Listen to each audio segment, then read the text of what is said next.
Ayan, isang mapagpala at mabiyayang umaga po sa ating lahat. Opo. Pwede po ba bago tayo mag-umpisa, kamayan natin ang ating mga katabi? Po kasi isang kalakasan po yan para sa kanila. Hindi po natin alam ang kanilang pinagdaraanan. Yan po. Yan, salamat po. Po, isang mapagpalang umaga po ulit sa ating lahat.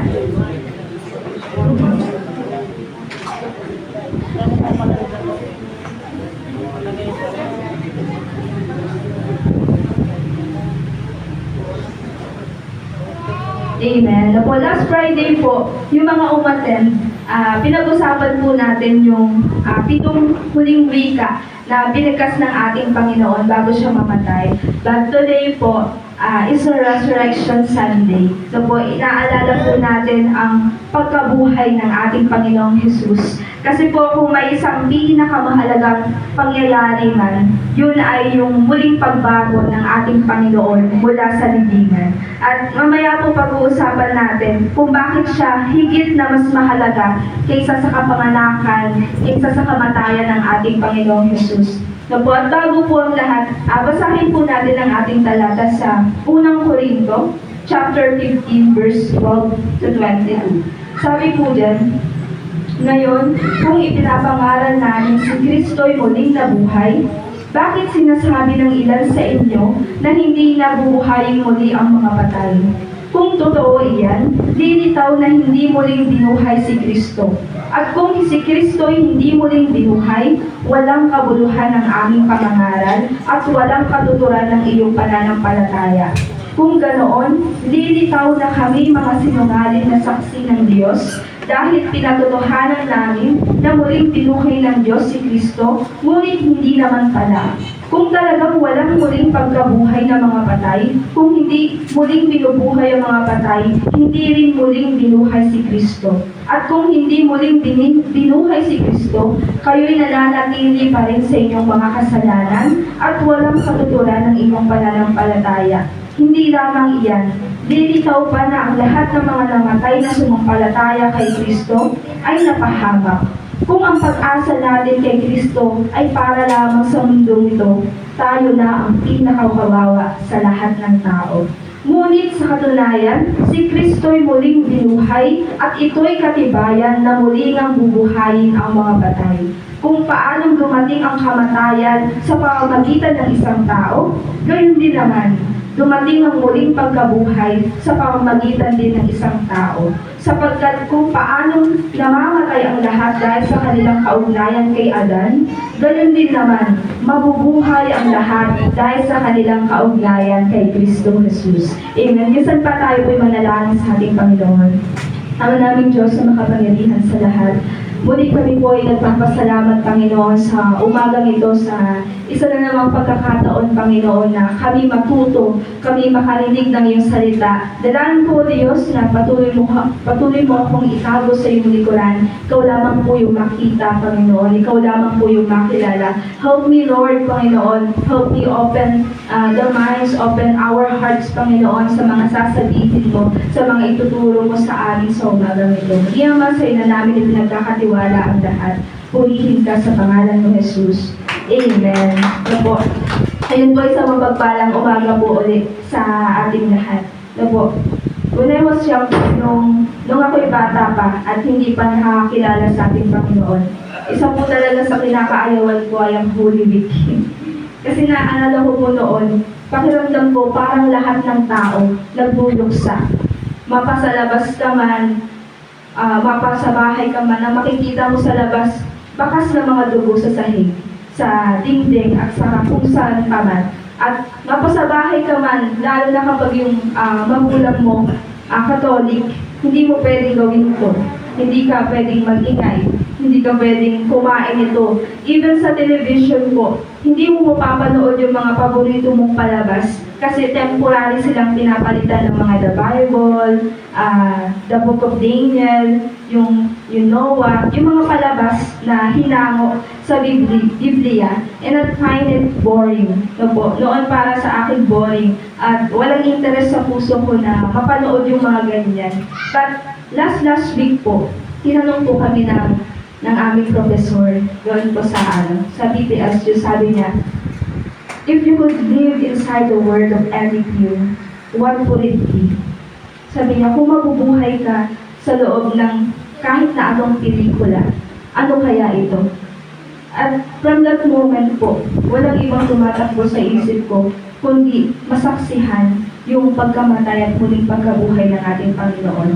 I may sound too spiritual, napaka-spiritual mo naman kapatid. Pero alam niyo po, mga kapatid, natutunan ko lang po sa maikling sandali na nabubuhay po ako dito sa mundo. Isang realidad po sa buhay nating mga tao na hanggat hindi mo nararanasan, hindi mo pahahalagahan. No po, in every single day po, I'm struggling dahil nga hindi natin naranasan at dahil nga hindi natin nasaksihan ang pagkamatay at muling pagkabuhay ng ating Panginoon. There are days na po, may mga araw na umaakto tayo na parang walang Diyos. May mga araw na papasok ka ng simbahan ng walang kagalakan, na para bang walang Diyos na nagligtas sa'yo. Na po, may mga pagkakataon na nangangamba ka, na nagdududa ka, na natatakot ka, na para bang walang kayang gawin ng Diyos sa buhay mo.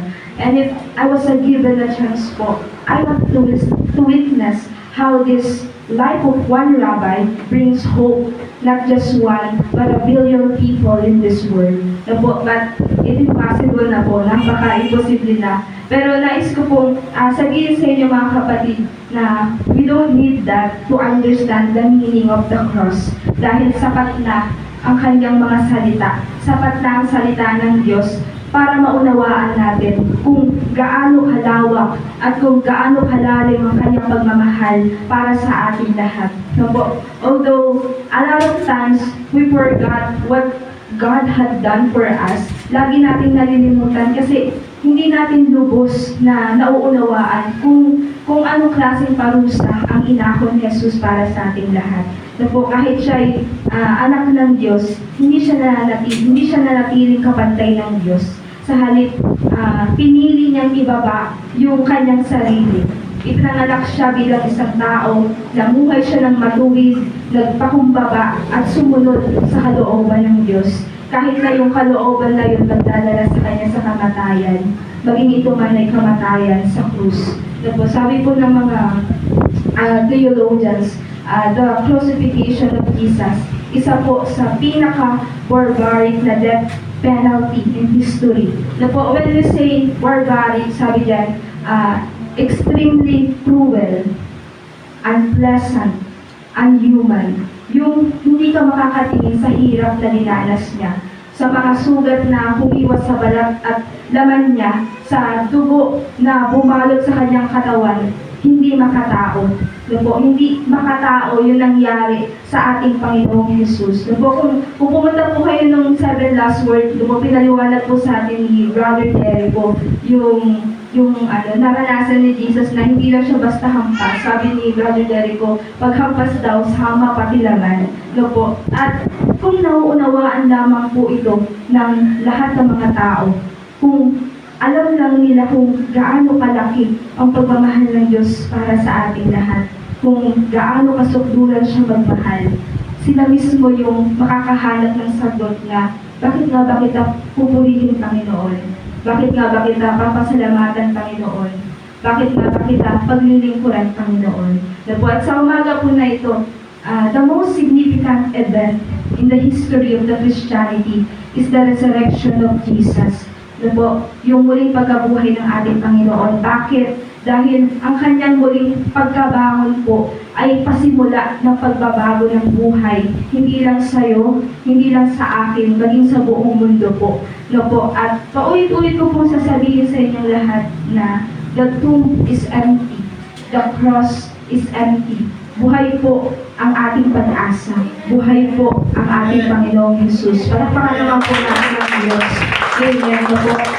At yun po, at sa mga oras po na ito, pag-uusapan natin, what if there is no resurrection? Ano po? What if Christ did not die? Paano kung hindi namatay ang ating Panginoong Jesus? What if Christ did not resurrect? Paano kung hindi siya muling nabuhay?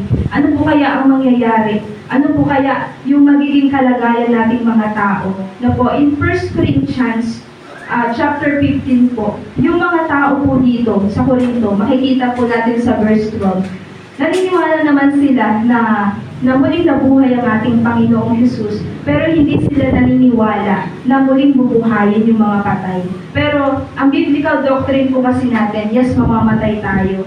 Yes, mahihiwalay ang ating kaluluwa sa ating katawan at ang espiritu ay babalik sa Diyos at ang katawan mabubulok. Pero ang mga tao po dito sa Corinto, yung mga ilang tao po dito na naniniwala at nananampalataya sila sa Panginoong Jesus, naniniwala sila na pag namatay daw tayo, para lang daw tayong kaluluwa na lumulutang sa langit. Yun yung paniniwala po nila. Pero yun nga po yung biblical doctrine natin, hindi ganun. No po. Pero yung mga tao po na naniniwala at nananampalataya sa ating Panginoong Jesus, sabi po, kasabay ng huling pag-ihip ng trompeta, muling bubuhayin ng mga patay. At yung ating katawan na nabubulok, papalitan nyo ng hindi nabubulok. At yung katawan na hindi namamatay, papalitan nyo ng katawang hindi namamatay. No po, yung ilang miyembro po dito sa Corinto, hindi po sila naniniwala dito. Kaya sabi po dyan ni Pablo, bakit ang ilan sa inyo sinasabi na hindi na muling bubuhayin ng mga patay? Kung totoo nga iyan, nakakahulugan lamang na hindi nga nabuhay ang ating Panginoong Jesus. So what if Christ did not resurrect from the dead? Diba? Paano nga ba kung hindi nabuhay ang ating Panginoon? Ano nga ba yung kakasakitan natin? Diba? Sabi po dyan, if Christ did not resurrect from the dead, preaching Christ is useless. Diba? Sabi dyan sa verse 14, and if Christ has not been raised, then all our preaching is useless, and your faith is useless. Sabi ko sa Tagalog, at kung si Kristo hindi muling binuhay, walang kabuluhan ang aming pangangaral. Amen. Na po sabi, useless, in vain, literally empty. Kung hindi nabuhay ang ating Panginoong Jesus, walang kabuluhan ang aming pangangaral. Walang kabuluhan ang aming pagtayo dito sa pulpito.